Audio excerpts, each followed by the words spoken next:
మంచి చేశాడు మళ్లీ వస్తాడు. ఇది ఆంధ్రప్రదేశ్లోని పల్నాడు జిల్లా వినుకొండ వైసీపీ మాజీ ఎమ్మెల్యే బొల్లా బ్రహ్మనాయుడి ఇన్స్టాగ్రామ్ ఖాతాలో ఉన్న నినాదం. కానీ సర్కారునే ముంచే పనిచేసి అడ్డంగా దొరికిపోయాడాయన. ఆంధ్రప్రదేశ్కు చెందిన ఆయన హైదరాబాద్ శివార్లలోని 1000 కోట్ల విలువైన ప్రభుత్వ భూమిని కొట్టేసేందుకు చేసిన ఘరానా భూదందా వెలుగులోకి వచ్చింది. ఏకంగా నకిలీ జీవోలు సృష్టించి ఆ భూమిని కాజేసేందుకు చేసిన కుట్ర బహిర్గతమైంది. తహసీల్దార్ ఫిర్యాదుతో దర్యాప్తు చేపట్టిన సైబరాబాద్ పోలీసులు 3 నిందితుల్ని అరెస్టు చేశారు. పరారీలో ఉన్న మాజీ ఎమ్మెల్యేతో పాటు మిగిలిన నిందితుల కోసం గాలిస్తున్నట్లు ప్రకటించారు. హైదరాబాద్ కోకాపేట నియోపోలిస్లో గతంలో ఎకరా 100 కోట్లకు అమ్ముడుపోగా అక్కడికి సమీపంలోని ప్రభుత్వ భూమిని కొట్టేసేందుకు వైసీపీ మాజీ ఎమ్మెల్యే బొల్లా బ్రహ్మనాయుడు కుట్ర పన్నడం చర్చనీయాంశంగా మారింది. రంగారెడ్డి జిల్లా గండిపేట గ్రామంలోని సర్వే నంబర్ 18లో ప్రభుత్వానికి 104 ఎకరాల 25 కుంటల భూమి ఉందని శేరలింగంపల్లి డీసీపీ శ్రీనివాస్ తెలిపారు. 1954-55 రికార్డుల ప్రకారం పోరంబోకు కంచుగా ఇది నమోదై ఉందని వివరించారు. అందులో కొంత భూమి తమదేనంటూ నిమ్మల దశరథ్ కుమారులు నిమ్మల రాజేష్ గౌడ్, వేణుగోపాల్, రామస్వామి, కుమార్తె గారెల మంగ అప్పుడప్పుడు ఆ భూమిలోకి వచ్చేవారని వివరించారు. ప్రభుత్వ యంత్రాంగం వారిని ఖాళీ చేయించేందుకు ప్రయత్నించిన క్రమంలో 2012లో వాళ్లు హైకోర్టులో రిట్ పిటిషన్ వేశారని వెల్లడించారు. వాదనల అనంతరం 2025 అక్టోబర్ 6న భూమి ప్రభుత్వానిదేనని తీర్పు ఇచ్చిన కోర్టు పిటిషన్ను కొట్టివేసిందని డీసీపీ చెప్పారు. గండిపేటలో సర్వే నెంబర్ 18లో 104 ఎకరాల 25 గుంటల ప్రభుత్వ భూమి ఉంది. అదే ఊరు సంబంధించిన నిమ్మల దశరథ్ అని చెప్పి ఆ గ్రామస్తుల్లో ఒక కుటుంబము ఒక 10 ఎకరాలని ఇది మాకే వస్తుంది అని చెప్పి ఒకటి ఫాల్స్ క్లెయిమ్ కూడా స్టార్ట్ చేయటం.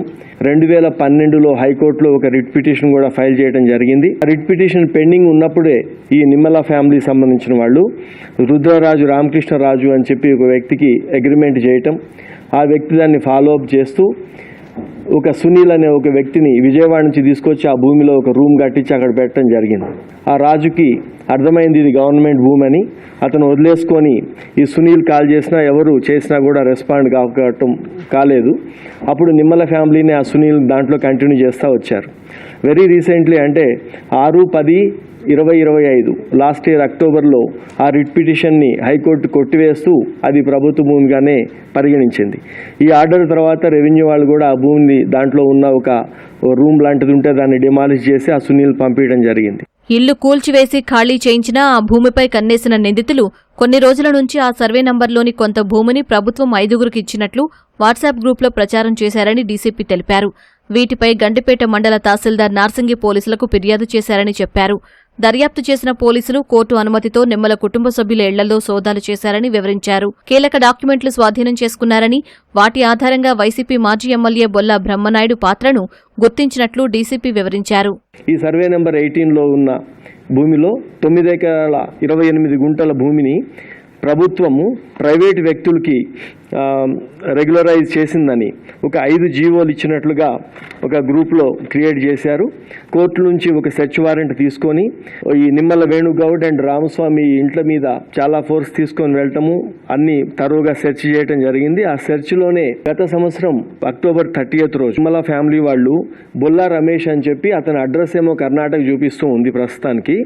అతనికి ఈ భూమిని MOU చేస్తారు. మొత్తము భూమిని 35 crores MOU చేస్తున్నట్లుగా వాళ్ళు రాయటం. తర్వాత వీళ్ళందరి అకౌంట్లోకి 25 lakhs, 50 lakhs, 1 crore ఇలా డబ్బులు కూడా ట్రాన్స్ఫర్ చేసుకోవడం జరిగింది. కృష్ణ అనే వ్యక్తి మధ్యవర్తిత్వం చేశారని వినుకొండ ఎక్స్ఎమ్మెల్యే బొల్లా బ్రహ్మనాయుడు ఈ గవర్నమెంట్ ల్యాండ్ని రెగ్యులరైజ్ చేయిస్తామని చెప్పి ఇన్వెస్ట్మెంట్ చేయడానికి ముందుకొచ్చి ఆ రాధాకృష్ణకి కూడా పెద్ద మొత్తంలో డబ్బులు ఇచ్చారని బొల్లా బ్రహ్మనాయుడు అనే ఈ ఎక్స్ఎమ్మెల్యే 2 transactionsలో తన అకౌంట్ నుంచే వేణుగౌడ్కి తర్వాత రామస్వామికి డబ్బులు పంపడం జరిగింది.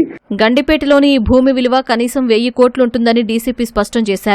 ఈ కేసులో 3 అరెస్టు చేశామని బొల్లా బ్రహ్మనాయుడిని కుట్రదారుగానే భావిస్తున్నామని చెప్పారు. నిమ్మల రాజేష్ గౌడ్, తర్వాత నిమ్మల వేణుగోపాల్, నిమ్మల సాయి కిరణ్ వీళ్ళ 3 కూడా పోలీసు అరెస్ట్ చేసింది. బ్యాంక్ అకౌంట్లు కూడా ఫ్రీజ్ చేయడం జరిగింది. నిమ్మల ఫ్యామిలీ చెప్పేదాని ప్రకారం ఎక్స్ఎమ్మెల్యేని వీళ్ళు వెళ్ళి కలిశారు. తర్వాత దానికి మీడియేట్ చేసింది వెల్ది రాధాకృష్ణ. వీళ్ళు ఓరల్ స్టేట్మెంట్తో పాటు వాళ్ళ బ్యాంక్స్ దాని ప్రకారంగా బ్రహ్మనాయుడు నుంచి ఒక అతనికి 1 crore రూపీస్, ఒక అతనికి 25 lakhs ట్రాన్స్ఫర్ అయింది మనీ. అంటే ఆ తీసుకున్న అగ్రిమెంట్ ఏదైతే బొల్లా రమేష్ అగ్రిమెంట్, తర్వాత వీళ్ళు ఇచ్చిన నిందితులు ఇచ్చిన అరెస్ట్ చేయబడ్డ వాళ్ళ ఇచ్చిన వాంగ్మూలం, తర్వాత బొల్లా బ్రహ్మనాయుడు నుంచి వచ్చిన మనీ ట్రాన్సాక్షన్, ఇవన్నీ కూడా డేట్స్తో సహా ఇది క్లియర్ కట్గా ఉంది. కాబట్టి దీని వెనుక వాళ్ళ పాత్ర స్పష్టంగానే అర్థమవుతా ఉంది. రాధాకృష్ణ ఇప్పుడు పరారీలో ఉన్నాడు, బొల్లా రమేష్ అని పరారీలో ఉన్నాడు. బ్రహ్మనాయుడిని గురించి కూడా మేము టీమ్స్ పెట్టాము. అందరినీ పట్టుకొని వచ్చిన తర్వాత కానీ యాక్చువల్గా ఇది ఎక్కడ క్రియేట్ అయింది, ఎవరు దీనికి ఆరిజిన్ ఎక్కడ, ఇంకా ఎవరెవరు పాత్ర ఉంది అనేది దీంట్లో వస్తుంది. వైసీపీ మాజీ ఎమ్మెల్యే బొల్లా బ్రహ్మనాయుడు పరారీలో ఉన్నట్లు సైబరాబాద్ పోలీసులు ప్రకటించారు. అయితే పల్నాడు జిల్లా కేంద్రమైన నరసరావుపేటలో శుక్రవారం వైసీపీ నిర్వహించిన ఓ కార్యక్రమంలో బ్రహ్మనాయుడు కనిపించారు.